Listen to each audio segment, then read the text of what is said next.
I am very much concerned about the possibility of us having a surge due to these variants, especially as we continue to start getting people vaccinated and they think that that vaccine is their ticket to party. Dr. Vanessa Walker is talking about 3 COVID variants detected in California. 2 West Coast variants and the UK variant detected in Southern California and the Bay Area. Yet to be confirmed here, but that's not promising. What is the likelihood that it is here?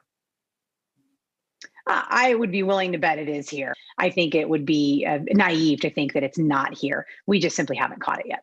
Dr. Dean Blumberg with UC Davis explains there is still more to learn.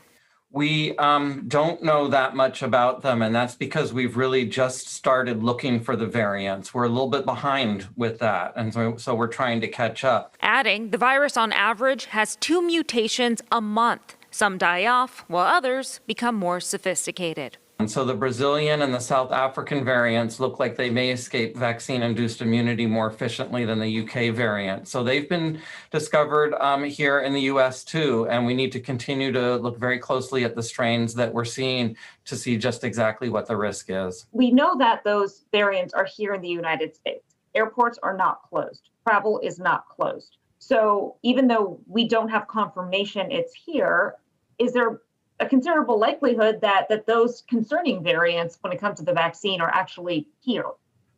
When you see a report of, for example, 1 case of the South African variant discovered in Minnesota, that's the tip of the iceberg because we're hardly testing any viruses to see if they're variants. So yes, I would say that once you hear about these variants anywhere in the world, it's likely that they're already here.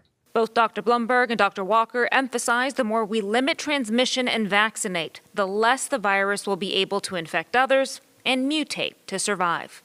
Vicki Gonzalez, KCRA 3 News.